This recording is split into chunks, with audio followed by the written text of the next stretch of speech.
Bienvenue dans Retour à Soi, l'espace où la spiritualité rencontre le quotidien. Mon nom est Émilie Dedecker et ici on explore comment revenir à soi. Pas en fuyant le monde, mais en l'habitant pleinement. À travers des interviews, des histoires inspirantes, on va découvrir comment des êtres utilisent leur vie, leurs relations, leurs expériences pour toucher quelque chose de plus vaste. Comment développer certaines qualités, accéder à une spiritualité incarnée et devenir qui tu es vraiment. Pas en répondant aux demandes du monde, mais en honorant ton propre design. Alors installe-toi confortablement et profite du voyage.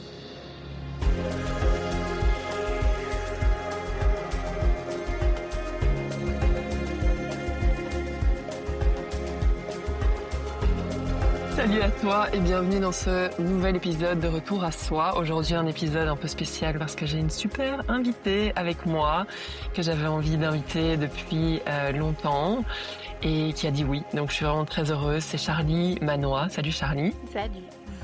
Salut, contente de t'avoir avec moi, avec nous aujourd'hui. Je vais pas te présenter, je vais te laisser le faire, dans tes mots, avec ce qui est présent maintenant. Si jamais quelqu'un te demande qui tu es, qu'est-ce que tu dirais? Oh, alors bon, déjà merci beaucoup pour ton invitation. Je suis vraiment très heureuse de pouvoir participer à ce projet et puis passer un moment avec toi. Qui je suis? Alors, moi c'est Charlie, j'ai 37 ans. J'habite en France, en Dordogne. Je suis maman de 2 petites filles et mariée à un homme merveilleux qui partage ma vie depuis 15 ans. Si je devais décrire un petit peu qui je suis, je pourrais dire que dans mon métier, en tout cas, je crée des espaces pour aider les gens à se sentir mieux, à se déposer en fait, ce qui est trop lourd à porter. Créer de l'espace à l'intérieur d'eux, retrouver un peu plus de joie, un peu plus de clarté. Donc j'utilise différentes techniques de soins énergétiques, de respiration, d'écriture. Et depuis 2 ans, bientôt 2 ans maintenant, on est formateur aussi avec mon mari en soins énergétiques, en chi cleansing, qui est le soin, qui est vraiment la pratique qu'on utilise le plus et qui est vraiment celle qui a le plus transformé de choses dans notre vie et qu'on a le plus à cœur de transmettre aujourd'hui. Ouais, vous irez voir la page de Charlie que je mettrai dans la légende de l'épisode pour voir, parce que c'est aussi assez, c'est assez visuel, même s'il y a plein de choses qui se passent dans invisible, mais c'est assez visuel, puis ça vous permettra de comprendre ce qu'est le chi cleansing. Je sais que tu as fait aussi tout un passage en marketing de réseau, mais avant d'aller là, parce que je suis quand même intéressée de creuser un peu ton parcours, je suis curieuse parce que j'en discutais avec une amie dans notre vie, souvent t'es amené dans une mission. Il y en a plein qui doutent, qui savent pas trop ce que c'est, et puis je pense que c'est quelque chose qu'on découvre aussi en cours de route. Je sais que tu étais très fort dans le contrôle, toi, avant. Donc, improbable que tu deviennes vraiment formatrice. Enfin, ça, c'est mes mots, mais j'imagine que pour toi aussi, je veux dire, il y a rien qui aurait pu te dire, peut-être, il y a, je sais pas moi, 15, 20 ans que tu allais faire ça. Mais, a posteriori, quand tu regardes en arrière, est-ce que tu as quand même l'impression qu'il y a des choses qui t'amenaient déjà sur cette voie-là, ou pas du tout? Mmh. Oui, oui, il y a eu des signes. Il y a eu des signes, déjà, bon, dès toute petite.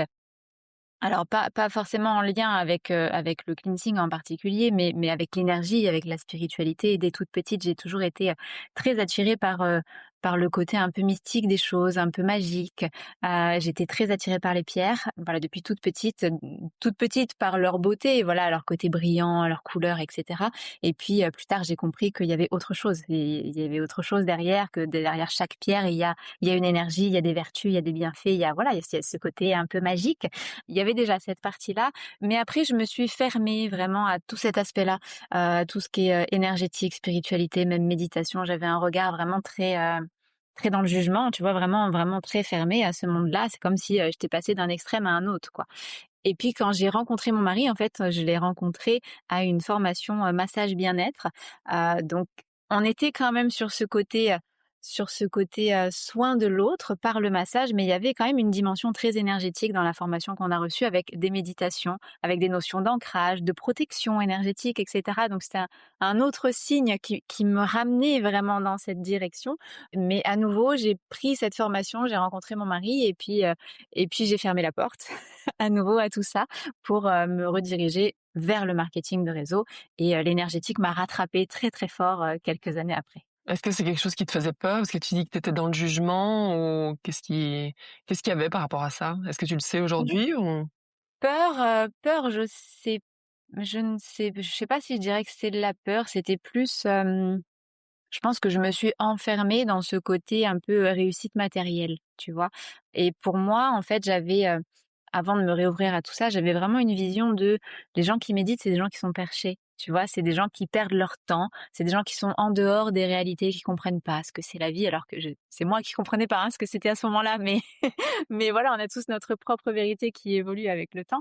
Mais moi, ma vérité à ce moment-là, c'était ça, c'était la vie, la réussite et comment est-ce qu'on réussit sa vie. C'est pas une notion de bonheur, c'est pas une notion de, voilà, de bien-être, ou de se sentir à sa place. C'est une notion de réussite matérielle, de réussite financière et combien je reçois de reconnaissance et tu vois, très lié au marketing de réseau, le côté un peu, voilà.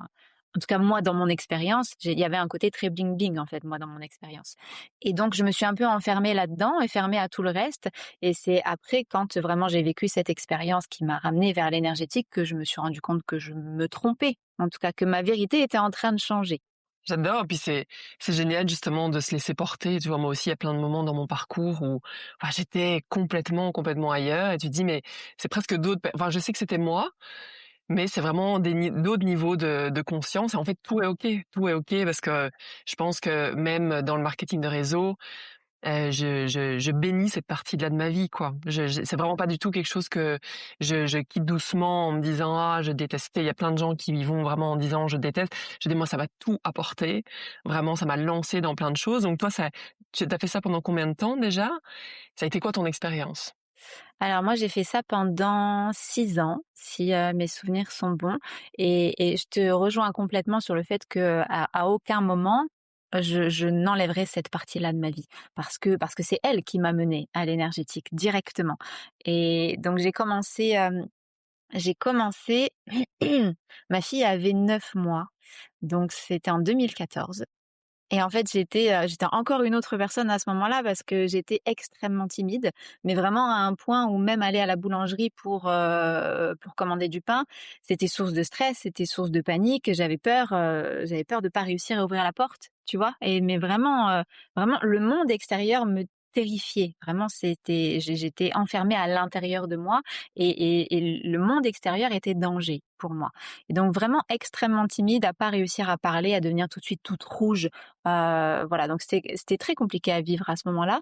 Et puis dans des difficultés financières et j'ai vu, cette opportunité du marketing de réseau. On m'a dit: «Voilà, tu vas travailler à la maison avec ton bébé pour faire un complément de revenu». J'ai dit: «Ah bah ouais, super, c'est exactement ce que je recherche, quoi».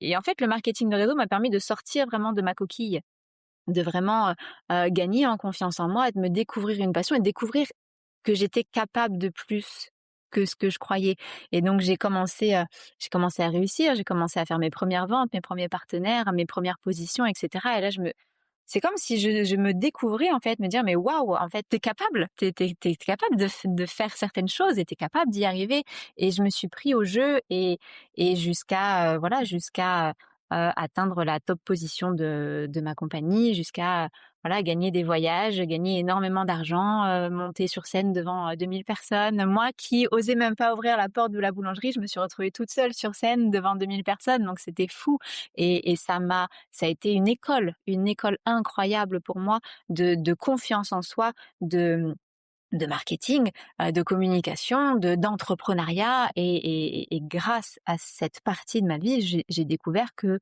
oui, quand je veux quelque chose, je suis capable d'y arriver et ça a été, pour rien au monde, je n'enlèverai cette partie de ma vie parce que c'est elle qui m'a construite, entre autres.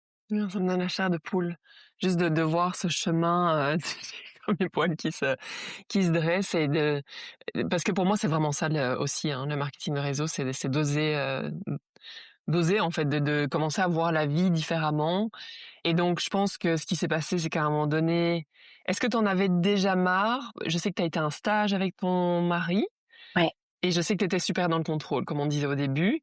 Donc raconte-moi un peu comment tout ça s'imbrique. Tu sais, où est-ce que tu en es à ce moment-là dans le marketing de réseau? Tu décides d'aller à ce stage, c'est quoi ta partie contrôlante aussi et qu'est-ce qui se passe pendant ce stage-là?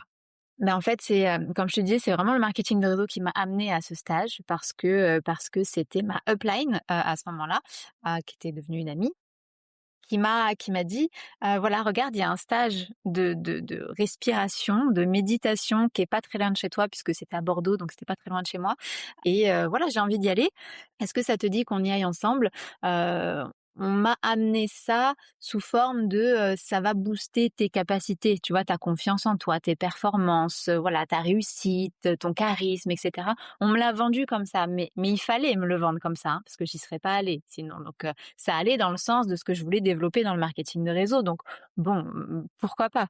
Et elle me montre une vidéo et c'est une vidéo que je ne comprends pas. En fait, je vois ce qu'on voit aujourd'hui sur mes réseaux, le genre de vidéo qu'on voit sur mes réseaux, mais à ce moment-là, en fait, c'était il y a plus de 7 ans maintenant. Aujourd'hui, c'est beaucoup plus répandu sur les réseaux, ce genre de vidéos, ce genre de pratiques et cetera. On en voit de plus en plus. Il y a 7 ans, personne ne faisait ça, personne ne parlait de ça, on voyait ça nulle part. Et donc je vois une vidéo avec, des gens qui pleurent, des gens qui crient, des gens qui ont des réactions physiques que je ne comprends pas et je comprends pas en fait ce que je suis en train de regarder. J'ai comme 2 réactions en fait. Je pense que ça a commencé là. Quand j'ai vu cette vidéo, j'ai commencé à avoir comme deux versions de moi distinctes à l'intérieur de moi.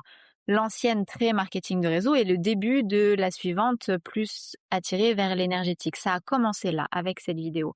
Et donc j'ai 2 réactions à l'intérieur de moi, des 2 versions de moi. Une qui dit: «C'est n'importe quoi, c'est voilà, c'est des fous, c'est des perchés, c'est une secte, c'est une arnaque».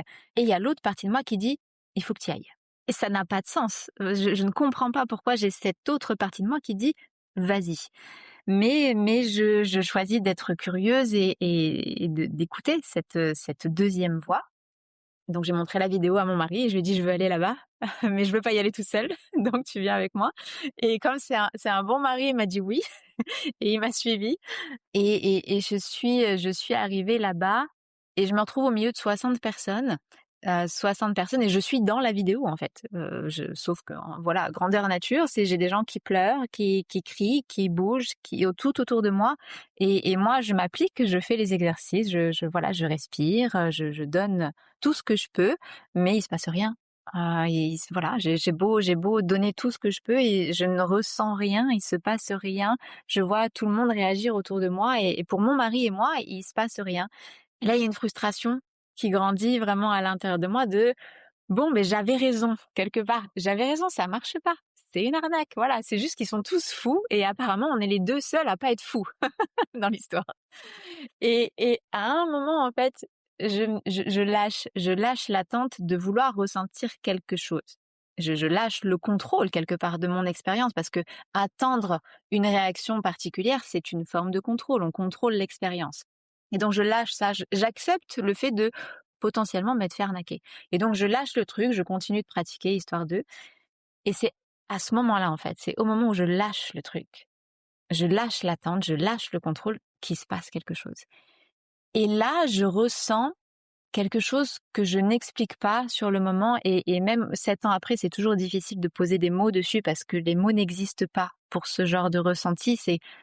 Je sens un courant d'énergie qui parcourt mon corps et en fait, je perds littéralement le contrôle de mon corps. Donc je perds vraiment le contrôle. Le mot contrôle disparaît et je perds le contrôle de mon corps et je tombe, en fait. Je tombe littéralement, mais comme une pierre. Et au moment où je tombe, en fait, j'ai une sorte de dissociation. C'est pas comme si j'avais observé la scène de l'extérieur, parce que c'est toujours dans mon corps, mais j'ai une sorte de dissociation de je me sens tomber avec l'incapacité totale de faire quoi que ce soit pour me mettre en sécurité et amortir un peu la chute, sachant que c'est du carrelage par terre. Mais à l'intérieur, je suis en paix. Et j'ai cette pensée que je n'oublierai jamais cette pensée de quand ta tête, elle va toucher le carrelage, ça va faire mal. Mais en total détachement, en totale acceptation de bah tu tombes et tu vas te cogner la tête, ça va faire mal, mais bon bah c'est comme ça. Et sans aucune peur, sans voilà une paix et une tranquillité dans un moment de danger. Et c'était tellement surprenant et tellement paradoxal en fait pour moi à ce moment-là. Et bon, je suis tombée et puis j'ai senti une main au dernier moment sous ma tête. Donc et là je me suis dit: «Ah bonheur, ça va pas faire mal en fait». Tu vois, tu pouvais lâcher le contrôle, ça fait pas mal. Cette expérience a remis en question, toutes mes croyances en fait, toutes mes croyances sur, sur la vie, sur l'être humain, sur ce que l'on est, sur ce qui est vraiment important, sur, voilà, sur tout. C'est toutes mes croyances qu'on fait et OK, et ben, on fait quoi maintenant? Maintenant, il faut reconstruire avec toutes les croyances qui sont déconstruites et puis après, beh, je suis rentrée à la maison et au-delà de cette expérience, voilà, un peu particulière, un peu extraordinaire, on va dire, j'ai noté à la maison qu'il y avait plein de petites choses qui avaient changé, que, bah, ce petit truc-là qui me faisait peur avant, il fait moins peur.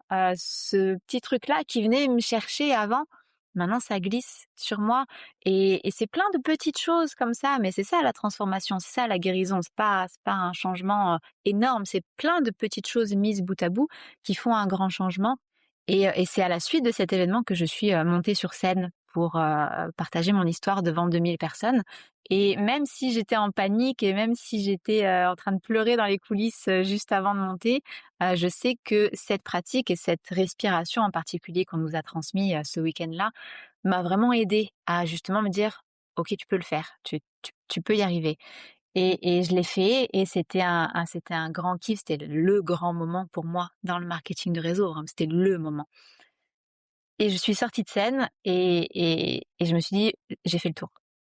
Maintenant c'est bon. Je Maintenant j'ai fait le tour et je sais que je veux aider les gens parce que j'ai quand même cette sensation d'aider les gens dans le marketing de réseau. On aide les gens à se sentir mieux, à réussir dans un business et cetera. Donc on est dans une forme d'aide de l'autre. Mais maintenant je savais que je voulais aider les gens, mais autrement. Plus, on va dire, peut-être plus profondément et à travers cette pratique-là qui m'avait tellement aidée. Et donc tu as pris la décision directement?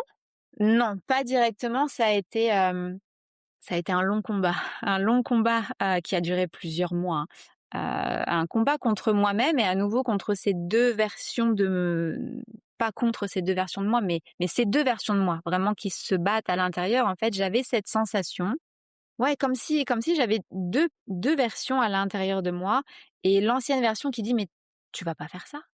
Tu vas pas lâcher un business où tu gagnes plusieurs dizaines de milliers d'euros, où tu as la réussite selon nos codes de société actuels et surtout les codes de marketing de réseau. Tu as le truc que tout le monde veut. Tu as mis 7 ans à 6 ans à le construire. Tu vas pas faire ça. Tu vas pas tout plaquer pour aider des gens à mieux respirer. Ça n'a pas de sens. Et ça n'avait pas de sens pour cette partie de moi. Ça n'avait pas de sens pour mon équipe, qui n'a pas compris mon choix. Pas de sens pour ma famille, pour mes amis, pour mon mari, même si, il a toujours été d'un grand soutien et d'une grande bienveillance. Il m'a toujours suivie dans toutes mes folies, mais je le comprends, là, c'était un choix qui paraissait tellement risqué, tellement fou, tellement absurde que voilà, ça a été un combat contre moi et contre le reste du monde. Mais j'avais cette sensation, en fait, que si je ne faisais pas ce choix, j'allais mourir, en fait. C'est les 2 versions de moi qui allaient mourir et j'avais vraiment cette urgence à l'intérieur de moi de: «Tu vas mourir si tu le fais pas». Et donc ça m'a pris, plusieurs mois vraiment, vraiment difficiles, hein. Je pleurais tous les jours ou voilà, c'était vraiment très, très difficile. Mais j'étais en train de mourir parce que je faisais pas ce choix. Donc à un moment, j'ai dit: «Ben non, c'est moi j'ai décidé d'aller là-bas et je vais là-bas et puis on verra bien ce qui se passe». Et donc j'ai pris la décision, voilà, de d'arrêter le marketing de réseau pour, bah, commencer. Entre-temps, on est parti en Chine pour se former à la pratique, à la source, et cetera, vivre d'autres expériences. Donc on a cheminé quand même, en même temps, en ce qui concerne, voilà, cette pratique, le cleansing, et cetera. Et puis à un moment, j'ai pris la décision de, voilà, j'arrête et je commence à organiser mes premières retraites, avec mon mari au début et puis après avec, 2 autres personnes, voilà, pour commencer ce chemin-là. Waouh! Je ressens comme vraiment tellement d'émotions parce que je sais qu'il y a tellement de femmes aussi qui sont dans ce chemin-là et où en fait la bagarre à l'intérieur est pas assez forte en fait, que pour dire à un moment donné que pour trouver cette certitude aussi à un moment donné pour pouvoir en fait presque lutter contre tout son entourage qui veut nous amener ailleurs donc ouais, je le sens dans le cœur, la gorge, je suis comme: «Oh my God». J'imagine même pas ce que tu as dû traverser pendant tous ces mois-là et je voyais une interview, si jamais vous voulez la voir aussi, c'est sur ton profil Instagram, l'interview de ton mari aussi, qui disait: «Voilà, je l'ai tellement, voilà, je sais que ma femme, elle est incroyable et tout ça» et tu voyais le soutien, mais il dit: «C'est sûr que ça a quand même été beaucoup de discussions». Oui, oui, oui, c'était un choix très important, ouais. Mais oui, c'est ça. Donc vous partez, vous formez en Chine, lui vient avec toi, ce qui est incroyable. Donc pour lui, c'était une évidence aussi de te suivre là-dedans? C'était une évidence parce que lui, il a vécu les choses à sa façon. Lui, lors de ce premier stage en janvier 2019 du coup, pour lui, il s'est rien passé, en apparence. Il s'est rien passé vraiment, du début à la fin, même en rentrant à la maison, pas d'émotion particulière, pas de ressenti particulier, voilà, juste une immense frustration d'avoir vu tout le monde, moi y compris, qui était hyper contrôlante, perdre le contrôle. Donc immense frustration pour lui d'avoir en apparence rien ressenti. Mais, heu, mais c'est quand il est rentré à la maison qu'il s'est rendu compte que, Ben, c'était un grand angoissé de la mort. Vraiment vraiment peur panique de la mort depuis tout petit. Depuis qu'il a pris conscience qu'un jour il allait mourir, ça lui générait des crises d'angoisse, des crises de tachycardie, voilà, crises de panique, toutes les semaines. Quand on est rentré à la maison après ce stage, il s'est rendu compte au bout de, voilà, plusieurs jours, plusieurs semaines que, plus de crise d'angoisse, plus de crise de tachycardie, plus de crise de panique et donc il a essayé de se challenger un petit peu, dire: «Mais allez, tu es vivant. Si tu es vivant, ça veut dire que tu vas mourir à un moment» et donc il a cherché à provoquer le truc pour juste pour vérifier parce que quand on vit avec quelque chose depuis des dizaines d'années, voilà, c'est ça devient une habitude et donc il est venu se challenger pour provoquer un peu et il a eu beau se provoquer, il se passait plus rien et donc même si en apparence, durant ce stage, il s'est rien passé, finalement, cette pratique a, entre guillemets, «guéri» l'une des plus grandes peurs de sa vie. Ça ne veut pas dire qu'aujourd'hui, il n'a plus peur de la mort, mais il ne la subit plus. Il ne la subit plus avec des crises d'angoisse, tachycardie, crises de panique, et cetera. Et donc, quand il s'est rendu compte de ça, et que, j'ai émis, moi, le besoin d'aller plus loin, l'envie d'aller plus loin, il m'a dit: «Bah, oui, je te suis» parce que là, il y a quelque chose. Il y a vraiment quelque chose avec cette pratique. C'est pas du vent, c'est pas voilà, il s'est passé vraiment quelque chose et donc cette pratique, elle mérite d'être diffusée et les gens méritent de la connaître et de la recevoir et donc il m'a dit: «Oui, si tu veux aller plus loin, je te suis». Génial, incroyable, puisque de ce que je comprends, c'est que vous aviez déjà un enfant Oui, à ce moment-là, mais vous partez en Chine, on en avait donc 2 déjà quand on est partis en ah vous Chine. en aviez Ouais. 2, donc quelqu'un s'occupe alors à ce moment-là de vos Oui, enfants? oui, on a OK. une amie qui est venue à la maison pour garder les filles, ouais. OK, waouh, et donc vous partez vous former, tu dis vous commencez à faire des retraites après en France, donc ça c'est avant de commencer à former vraiment sur le chi cleansing avec d'autres personnes. Je pense qu'à un moment donné, il y a tu prends conscience de certaines choses aussi par rapport au monde de la spiritualité, peut-être est-ce qu'il y a des choses avec lesquelles tu t'es rendu compte où tu étais peut-être moins en accord? Oui. On va dire que j'ai un peu, on dit souvent avec Ben, on a commencé par la fin. Souvent quand, on démarre dans la spiritualité, dans l'énergétique, on commence avec des choses qui sont quand même assez douces et puis on y va progressivement, on va de plus en plus profondément, peut-être dans le plus puissant au fur et à mesure. Nous, on a commencé par la fin, on a commencé par, en tout cas le plus puissant qu'on connaisse. On ne connaît pas tout, mais voilà, le cleansing fait partie des pratiques les plus puissantes qu'on connaisse et en général, dans la spiritualité aussi, on commence par, tout le monde il est beau, tout le monde il est gentil et puis avec un cheminement, on comprend que, voilà, l'humain reste l'humain et que tout n'est pas joli. Nous, voilà, on a commencé par la fin, on a commencé par le plus puissant et puis on a commencé par le plus dark, avec des personnes, voilà, des personnes avec qui on n'a pas voulu, continuer de cheminer tout simplement parce que beaucoup d'ego, parce que beaucoup de manipulation et je pense que c'est, quelque chose que, je pense qu'il faut pas oublier que même dans la spiritualité, même quand on est dans le soin de l'autre, l'humain reste l'humain et avec son ego, avec ses blessures et avec, voilà, avec tout ce qu'est l'humain et donc je pense que je peux juste inviter à la vigilance par rapport à certaines pratiques, par rapport à certains espaces, par rapport à certaines personnes qui voilà, qui ne font pas forcément les choses sur la bonne intention. Je pense qu'on a toujours 2 choix dans tout ce qu'on fait. Soit on fait les choses avec le cœur, soit on fait les choses sur la base de la peur et en fonction de l'intention de base et beh, l'expérience, n'est pas la même et ce qu'on va transmettre, n'est pas la même chose et donc je pense que c'est important d'être vigilant par rapport à ça et de donner sa confiance et son énergie parce qu'on ne fait pas n'importe quoi avec l'énergie, on ne confie pas son énergie à n'importe qui.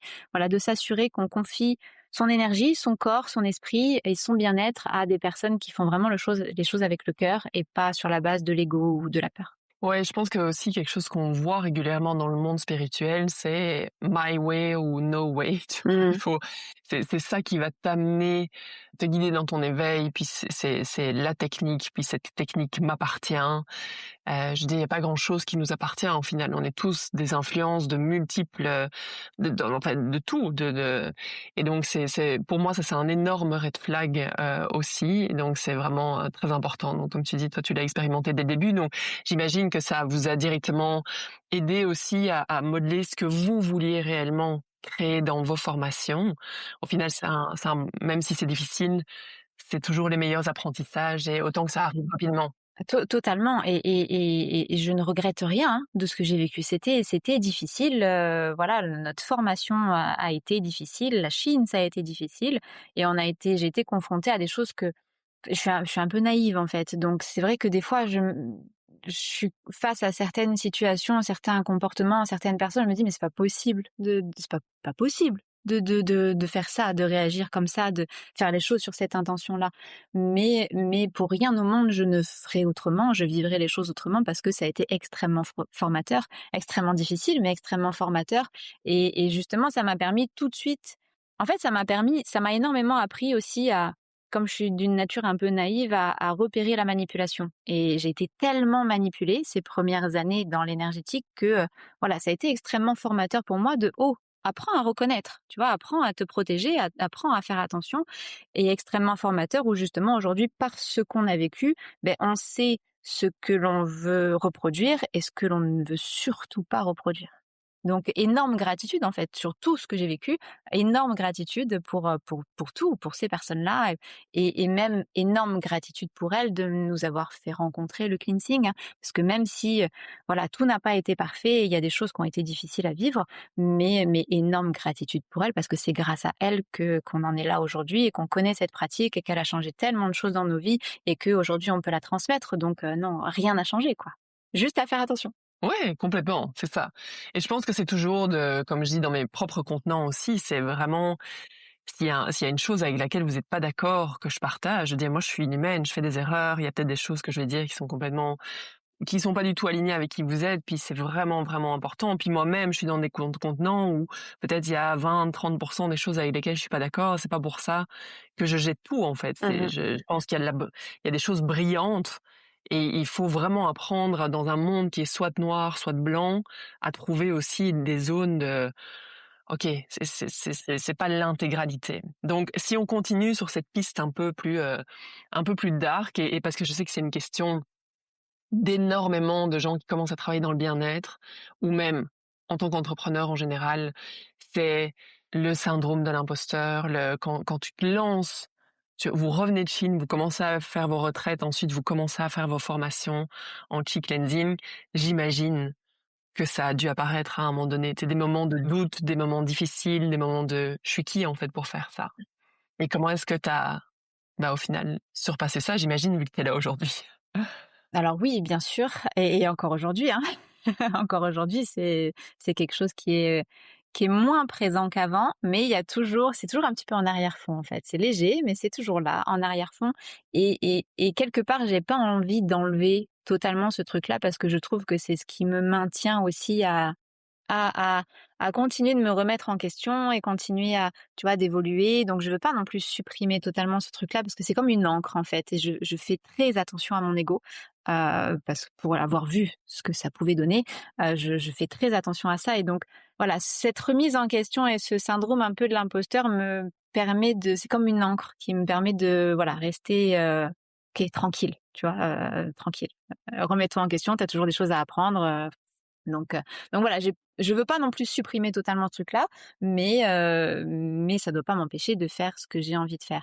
Donc oui, bien sûr que ça a été, très, très présent. Alors le marketing de réseau m'a énormément aidé en ce sens-là, vraiment à oser, à essayer et cetera et cette pratique et le cleansing a vraiment, continué ce chemin-là à justement dans le cleansing et dans cette pratique, on fait de la place dans son corps, on permet à son énergie de recirculer librement et on vient libérer ce qui n'a plus sa place et donc je pense qu'avec, tous les cleansings que j'ai reçus, j'ai pas compté, mais je pense que j'ai été cleansée je sais pas combien de fois.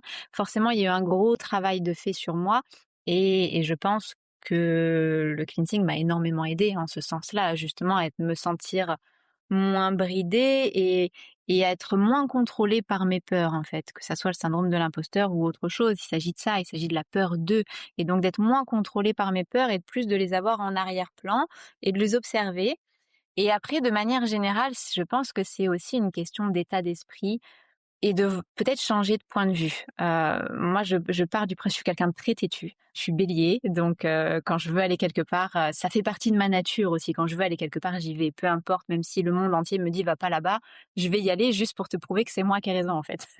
Donc voilà, ça fait partie de ma nature. Mais il y a aussi ce point de vue de: «OK, j'ai peur, soit je me laisse contrôler par la peur et elle m'empêche de faire ce que j'ai vraiment envie de faire et elle m'empêche d'aller dans la direction dans laquelle j'ai envie d'aller et bon, c'est comme ça. Je me suis arrêtée là plein de fois dans ma vie. Ou alors je change de point de vue et je vois la peur comme une source d'enseignement. C'est aujourd'hui je me dis: «OK, j'ai peur, donc j'y vais». Si j'ai peur, ça veut dire que pour quelle que soit la raison, ça veut dire que j'ai un potentiel d'évolution. Ça veut dire que si je vais dans cette direction, je vais encore pouvoir apprendre, je vais encore pouvoir grandir, je vais encore pouvoir peut-être gagner en confiance et vivre des choses qui sont peut-être plus alignées avec moi, mais j'ai besoin de passer ce seuil de passer cette porte. Et donc maintenant, je cherche la peur. Mon équipe le sait. Quand voilà, je suis trop dans ma zone de confort, à un moment, je m'ennuie et j'ai besoin de créer autre chose. J'ai besoin d'aller chercher la peur. J'ai besoin d'aller chercher ce truc qui va me réveiller et qui va me permettre de grandir et d'évoluer encore. Donc je pense que c'est aussi une grande partie d'état d'esprit et de point de vue, de positionnement. C'est soit je me laisse contrôler par la peur et c'est OK. Parfois la peur est tellement là que qu'on n'a pas d'autre choix quelque part. Ou alors je change de point de vue, je me dis: «OK, j'ai peur». Et ben je prends ma peur par la main et puis on va aller voir ce qu'il y a derrière. C'est clair, tellement bon. Parce que je pense qu'il y en a tellement qui sont figés par la peur et qui restent là pendant 10 ans, 20 ans et après se dire: «Oh mon Dieu, j'aurais dû», alors que comme tu le dis, c'est un tel potentiel d'évolution. J'imagine de savoir que tu es aussi avec ton mari là-dedans, ça aide. Puis tu parles d'équipe. Vous avez une grande équipe ou? Aujourd'hui en retraite, on a une équipe de 6 personnes. OK, waouh! Donc des gens qui se sont formés avec vous Ouais. et qui sont OK, génial. Parce que la réalité, c'est qu'en plus, quand on travaille dans le domaine dans lequel on travaille, donc on veut parler de moi, c'est plus Kundalini, voilà, toi, le chi cleansing, l'énergétique en général, je veux dire, c'est inévitable à un moment donné de faire face aux commentaires de haters ou d ouais, donc j'imagine que tu as dû en recevoir. Ça, tu arrives à est-ce que c'est quelque chose qui te déstabilise ou est-ce que tu arrives vraiment à tenir ton centre par rapport à ça? Alors j'en ai tous les jours. Il se passe pas un jour sans que j'ai, voilà, ce genre de commentaires, d'insultes, voilà, c'est tous les jours et en fait, j'ai eu très, très peur de ça pendant très longtemps. Même après avoir connu le cleansing, même plusieurs années après, hein, pendant longtemps en fait, même quand on organisait déjà nos premières retraites, tout était caché en fait sur mes réseaux sociaux.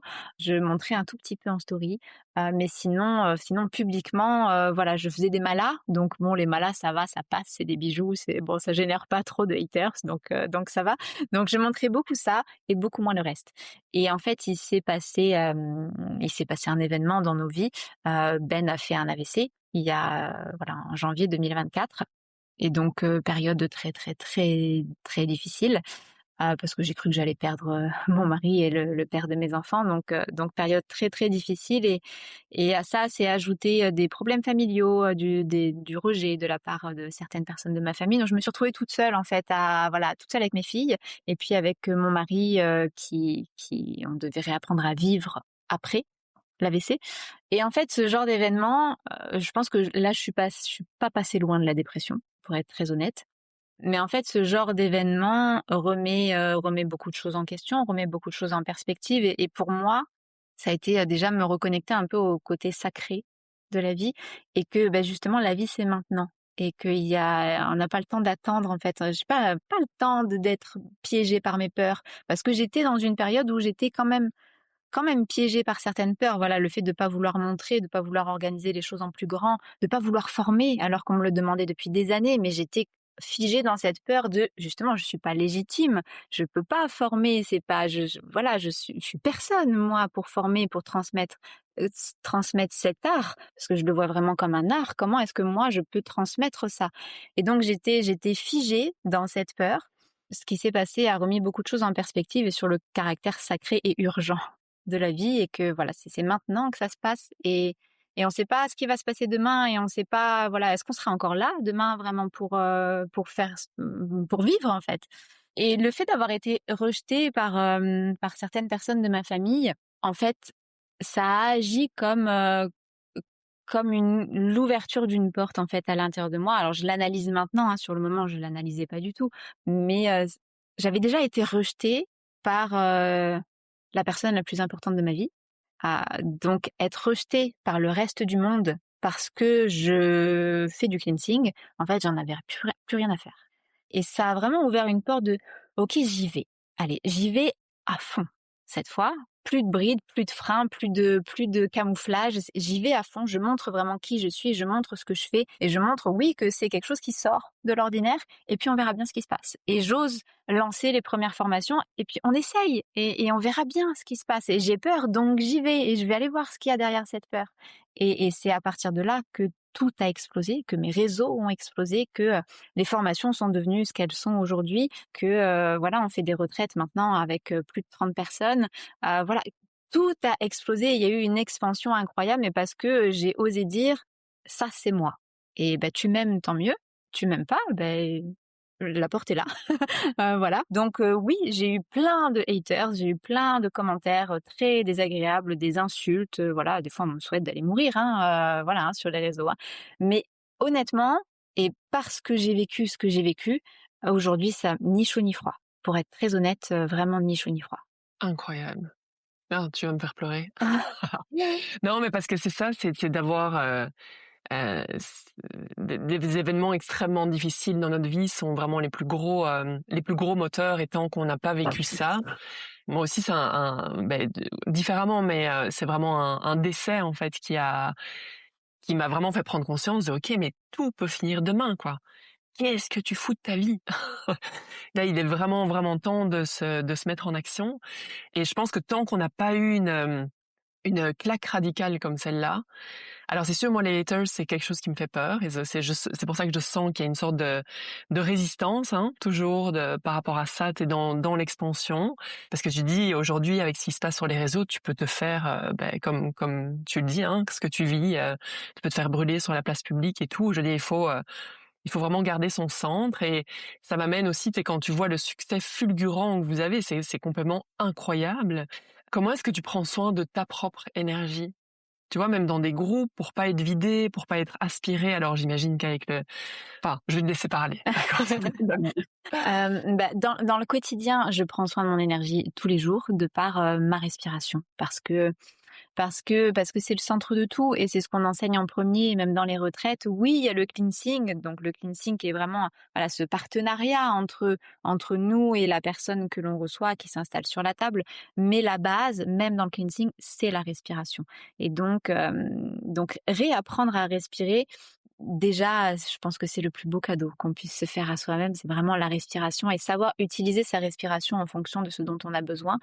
Donc tous les jours, j'utilise ma respiration pour prendre soin de mon énergie et après, j'ai appris à me connaître aussi. J'ai appris à connaître mon rythme, à reconnaître les signaux d'alarme de mon corps parce que, bah, j'ai tendance quand même à foncer beaucoup, à travailler beaucoup et mon plus grand, ma plus grande difficulté, c'est justement de ralentir et voilà, de pas trop en faire. Mais aujourd'hui, j'ai appris à connaître mon rythme, à reconnaître les signaux de mon corps, à utiliser ma respiration et puis j'ai le cleansing, je l'utilise pour moi aussi.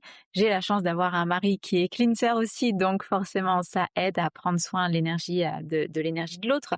Voilà, quand on travaille en équipe, on prend soin aussi de l'énergie les uns des autres et en retraite, on a un rythme qui est intense parce que c'est 4 jours, mais en fait, moi, c'est un rythme qui me convient bien dans le sens où, on travaille avec beaucoup d'intensité sur de courtes périodes et le reste du temps, je suis à la maison, j'ai mon propre rythme, donc quand je suis fatiguée, je me repose et donc c'est un rythme qui me convient bien.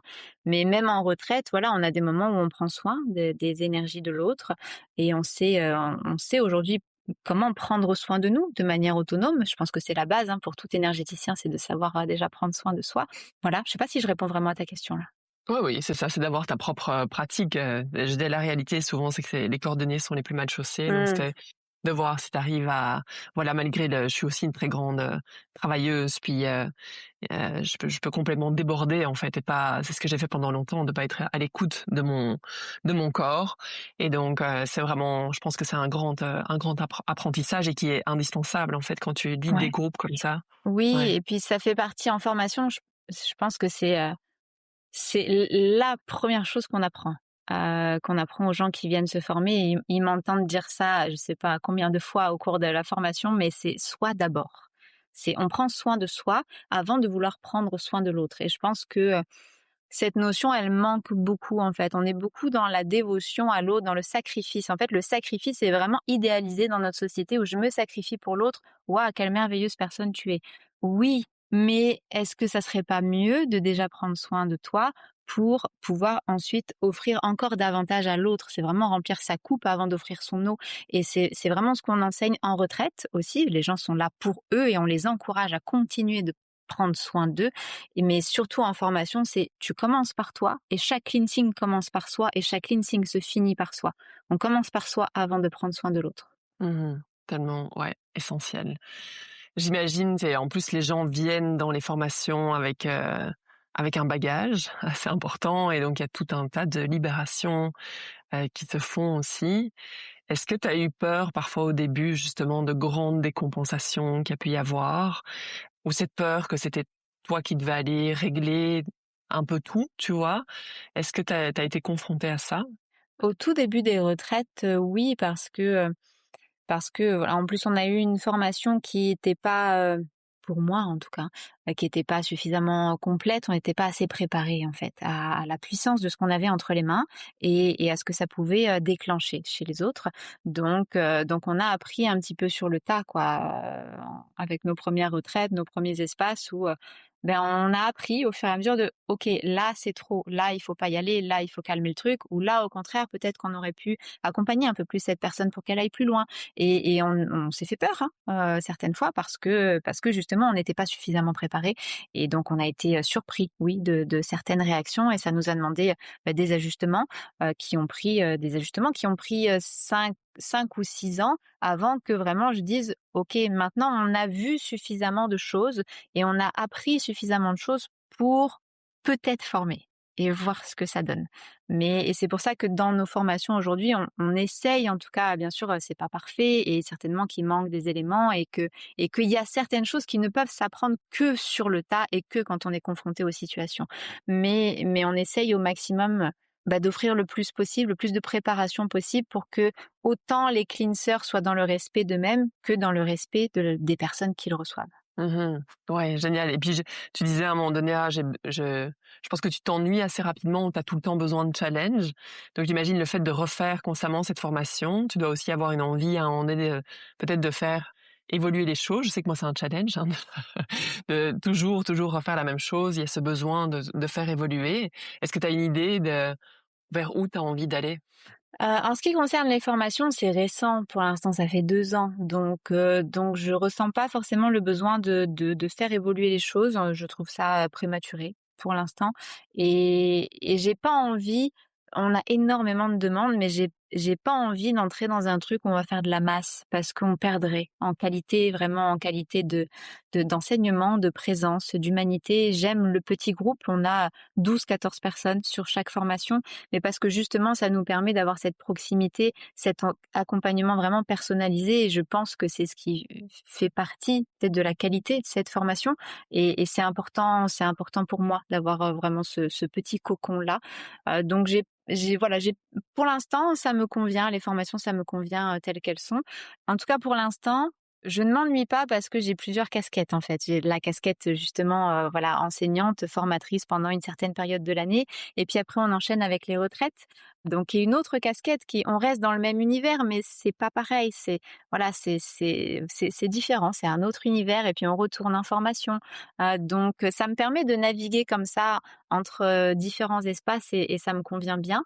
Maintenant, on va dire la prochaine peur, c'est organiser une retraite à plus grande échelle, avec, 60 personnes parce que c'est symbolique pour nous. Déjà, on a rencontré cette pratique dans une retraite avec 60 personnes, donc il y a un côté très symbolique pour nous d'organiser cet événement-là et puis en retraite, plus on est nombreux et plus on crée quelque chose de fort et de puissant pour les participants en termes de libération, de lâcher prise, parce qu'il y a un égrégore qui se forme et on s'emmène les uns les autres et on se soutient les uns les autres et donc ça crée quelque chose de vraiment magnifique mais le but, c'est pas juste d'organiser une retraite à 60 pour se fixer un objectif plus grand, ça n'a pas de sens. Ce qu'on veut, c'est créer un espace plus grand, mais qui sera tout aussi qualitatif et si ce n'est plus et tout aussi sécuritaire et puis c'est l'occasion aussi de pouvoir, partager ces espaces avec une équipe plus grande aussi. Parce que je trouve que, en tout cas pour moi, mes premières retraites, c'était waouh! C'était voilà, j'ai vécu quelque chose qui m'a marqué et j'avais l'impression vraiment de faire partie d'un tout, de faire partie de voilà, de quelque chose de tellement beau que voilà, j'ai envie aussi de pouvoir, proposer à d'autres de se joindre à nous pour vivre ça et accompagner ces personnes, sur ces quelques jours. Génial. Et dernière question quand même importante, parce que je sais que c'est aussi toujours tout un challenge, c'est la question du conjoint. Il y a des conjoints qui supportent pas, qui soutiennent pas du tout leur partenaire. C'est un vrai frein. Là, je comprends que vous faites absolument tout ensemble. Est-ce qu'il y a eu des moments d'ajustement quand même en cours de route pour chacun trouver votre place, pour aussi faire une séparation entre l'intimité et le travail? Comment est-ce que vous gérez ça? Mmh. Séparation entre l'intimité et le travail, pas vraiment parce qu'en en fait, on a oui, bien sûr, il y a eu des ajustements, surtout quand on a connu le cleansing et puis on a connu un autre outil aussi qui s'appelle le Human Design et qui nous a vraiment permis de nous comprendre nous, je juste moi avec moi et lui avec lui et puis, de se comprendre en tant que couple aussi, comprendre l'autre et donc quand on a rencontré cet outil et le cleansing quasiment en même temps, oui, là, il y a eu besoin vraiment d'ajustements parce que, on avait besoin d'ajustements personnels, on était en pleine libération personnelle aussi, plein d'ajustements, plein de choses qui se passaient à l'intérieur de nous et puis on a dû réapprendre à connaître l'autre et arrêter en fait ces outils nous ont permis d'arrêter de vouloir, changer l'autre pour qu'il soit plus acceptable à nos yeux, pour qu'on puisse l'aimer davantage et on a appris à aimer l'autre pour qui il est vraiment, le respecter vraiment pour qui il est et donc ça a demandé des ajustements mais aujourd'hui, je pense qu'on s'aime et on se connaît et on se respecte, mais comme jamais auparavant. Ce qui fait que vivre ensemble, travailler ensemble, faire tout ensemble, c'est facile. C'est facile et c'est une évidence et en fait, je pourrais pas faire sans lui. C'est pas possible. Voilà, c'est quand on fait les choses, on les fait ensemble et je lui apporte un point de vue et il m'apporte un point de vue et j'apporte en fait ce feu qui est nécessaire dans toute entreprise, dans toute création, et lui, il m'apporte ce côté frein, tranquille taureau, donc voilà, ce côté frein, tranquillité et que moi je dont je manque parfois. Donc on a vraiment un équilibre qui est parfait pour moi, où lui est très cartésien, très scientifique, a besoin de comprendre les choses, la physique quantique, vraiment comment ça marche, qu'est-ce qui se passe dans le corps, qu'est-ce que c'est l'énergie? Quand moi je suis beaucoup plus perchée là-haut et j'ai moins besoin de ce côté scientifique et très ancré.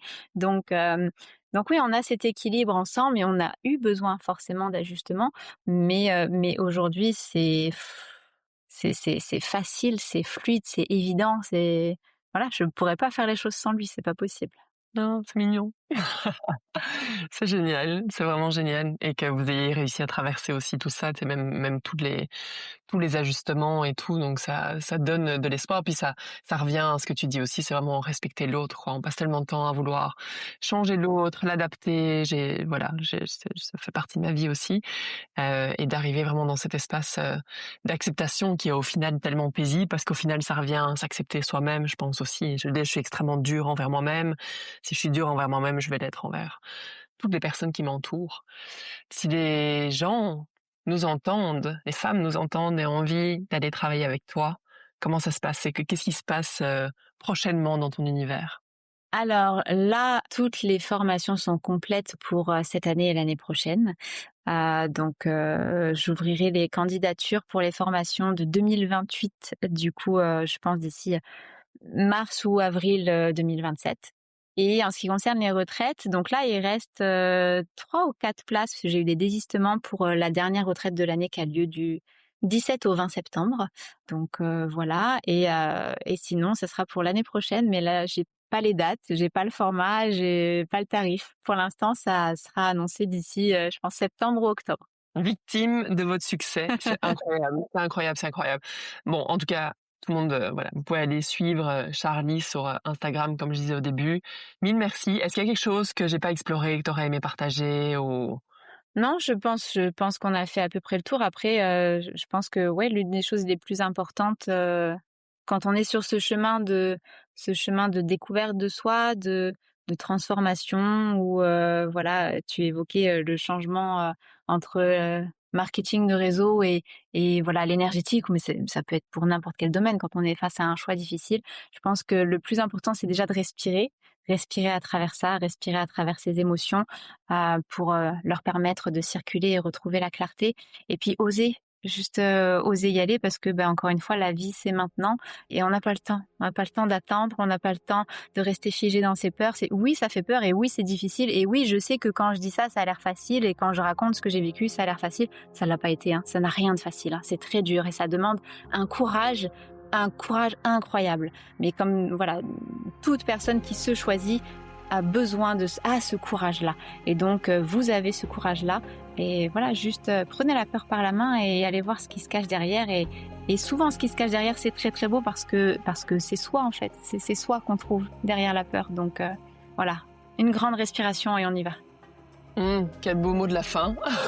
Et c'est sûr que c'est ce qu'on dit toujours, hein, quand ça paraît facile, c'est qu'il y a eu une quantité de travail derrière qui fait qu'aujourd'hui ça paraît facile. Mais donc tu incarnes cet exemple-là, donc mille merci en tout cas Merci Charlie, beaucoup. c'était super belle discussion. Je suis sûre que vous allez adorer ça. Venez écrire dans les commentaires c'est quoi vos retours par rapport à cet épisode et je te souhaite le meilleur en tout cas. J'espère pouvoir venir à une de tes formations très prochainement en tout cas. Bah, merci beaucoup pour ton invitation, pour ce moment partagé et j'ai adoré et un grand plaisir de te retrouver un jour en formation. Merci.